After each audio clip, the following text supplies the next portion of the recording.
Bien, vamos a hablar al respecto con una persona que nosotros consideramos que es estudiosa de estos temas, que cuando habla con fundamento, se podrá compartir o no los argumentos, pero es una persona que argumenta los por qué, y nos referimos al ex intendente de Salto, dirigente histórico del Frente Amplio, el Partido Demócrata Cristiano, el maestro Ramón Fontisiella, a quien le damos la bienvenida. Hablemos lo que pasa. Muy buenos días, maestro, ¿cómo está usted?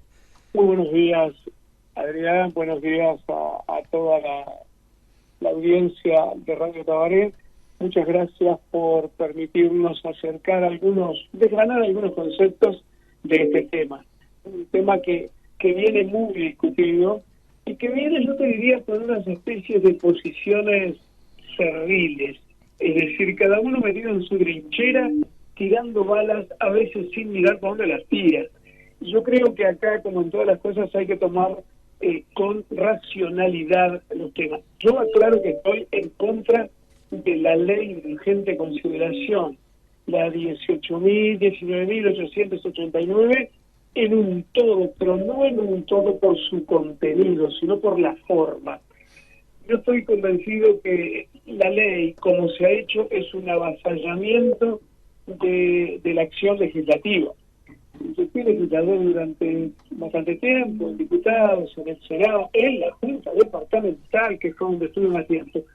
Y los temas que se va a transformar en norma para la población tienen que discutirse, fundamentarse y consensuarse en la medida de lo posible, y no de imponerse.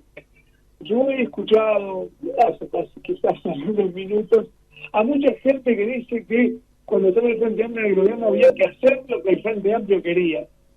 Bueno, es normal que el gobierno esté para gobernar y que cuando se tienen mayorías parlamentarias se obtengan leyes en el sentido que la ideología de ese sector político los ha impreso, pero usando mecanismos, yo diría, entre comillas, decentes. El planteo de 476 artículos, de más de 15 elementos distintos, algunos tan diferentes como las normas penales con el mercado del petróleo, y otros tan distintos como la libertad de cátedra en la educación, como la elección de los directores sociales del Banco de Previsión Social.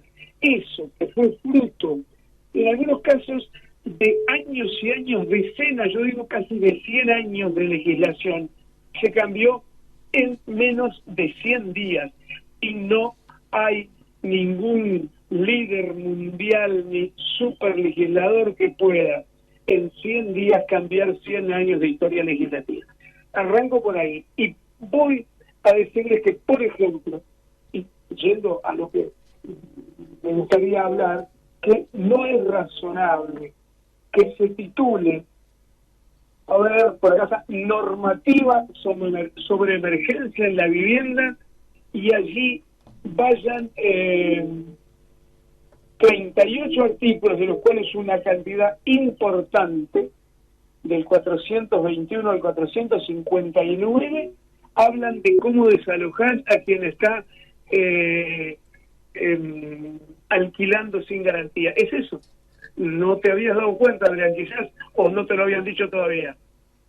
Exactamente, es una de las grandes cosas que ha generado controversia y ha generado también un poco de desconcierto, principalmente en las personas que van a alquilar con esta metodología y también los propietarios. La letra chica, digamos, que muchas veces el ciudadano no lo comprende, y muchísimas veces, la mayoría lamentablemente, el político no se las explica. Y luego cuando el ciudadano común se desayuna... porque no quiere que se enteren. Ahí está. Es una de las opciones. Maestro, le pedimos, porque aparte usted es una persona que conoce de este rubro, nos dé su visión al respecto. Yo te diría que en este país ya existía plena y mucho más ampliamente la facultad de alquilar sin garantía, siempre y cuando encuentres quien te alquile sin garantía. Yo tengo muchos años trabajando en esto, y trabajando de los dos lados, o sea, como inquilino en algunos casos y como agente inmobiliario en otros.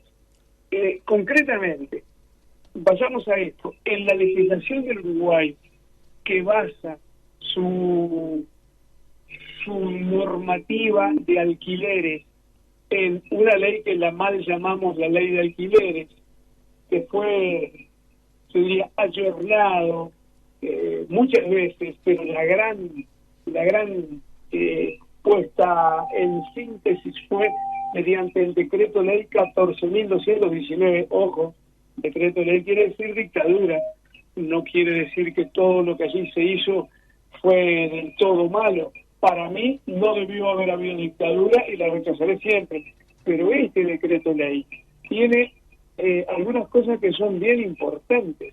Por ejemplo, a ver si sabemos, este decreto ley que está vigente y que fue retocado, por ejemplo, en el año 1974, recibió una tarea legislativa poniendo cosas al día y además extendiendo los plazos de vigencia del decreto. Y te diría que hay 2 o 3 cosas que son fundamentales para el que tiene que alquilar, que eso sí sería defensa de la emergencia de la vivienda, que es lo que esta ley de urgente consideración lo borra de un plumazo para los que alquilen sin garantía, que es la moneda en la cual se puede alquilar y los plazos en los cuales se puede alquilar y además los plazos que tiene sobre todo el buen pagador cuando lo quieren sacar. Según el decreto ley, la 14.219 y sus modificativas, se debe alquilar en moneda nacional todas aquellas propiedades que han sido construidas fundamentalmente antes de una fecha determinada. Esta ley nueva declara la libertad de alquilar. Podés alquilar, y lo dice claramente, en pesos, dólares, unidades indexadas, etcétera, etcétera. ¿Quién gana de los que tienen que alquilar una modesta casa habitación sin garantía? ¿Quién gana para pagar en dólares o en unidades reajustables o en unidades indexadas que vale más que el peso? Esto es darle al propietario, sobre todo al que no es escrupuloso, una herramienta fenomenal para castigar al inquilino, o sea, para lucrar. Otra cosa que tiene que ver es el tema de los plazos. Los plazos de alquiler en el decreto antiguo son más laxos, son más protectivos, porque así ha sido la ley en el Uruguay, protectiva del débil, pero esta ley que viene no es protectiva del débil. Esta ley castiga al débil y además, con esto contesto alguna cuestión que se ha escrito por ahí por alguna persona que hace política, de que no viola derechos, sí, rompe derechos. El derecho a alquilar en moneda nacional que implica la 14.219, esta lo liquida en el caso de los contratos sin alquiler. Es decir, que estamos ante una ley que lo que tiene que ver con alquileres sin garantía no es cierto que permite ahora alquilar sin garantía, así que antes no se podía y que todo es mejor. Eso, perdón, Adrián, por esta palabra que es grosera, eso es mentira. Dicho en voces de políticos inexperientes, bueno, uno puede entenderlo, pero dicho en círculos profesionales, sobre todo del derecho, es catastrófico. Es catastrófico, porque en este país quien quiera alquilar sin garantía antes de la ley esta que ha salido, podía alquilar. Lo que pasa es que no encontraba quizás quién se lo alquilara, pero no había ninguna ley que lo prohibiera. Es mentira que esta ley ahora permite. Esta ley lo que permite ahora es que aquel que alquila sin garantía, por ejemplo, en 30 días te saquen de la casa si se venció tu plazo, si sos buen pagador, mientras que con el sistema anterior, con la ley anterior, el que alquilaba sin garantía tenía hasta 1 año para el desalojo. Esta no, esta es así, sumaria, pum y para afuera. 30 días para el desalojo y 15 días para el lanzamiento. Y nada de estar interponiendo excepciones.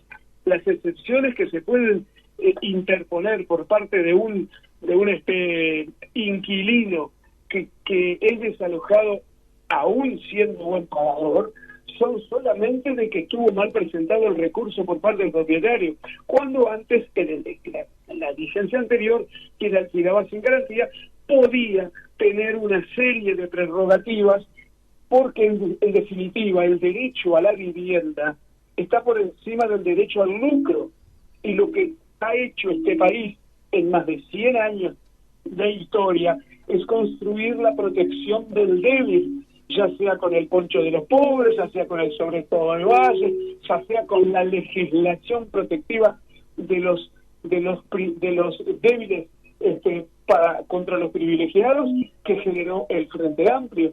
En consecuencia, es un retroceso en la parte de alquileres sin garantías lo que viene a imponer la LUC. Ni te cuento en otras que francamente me gustaría en algún momento y de alguna manera poder decirlo.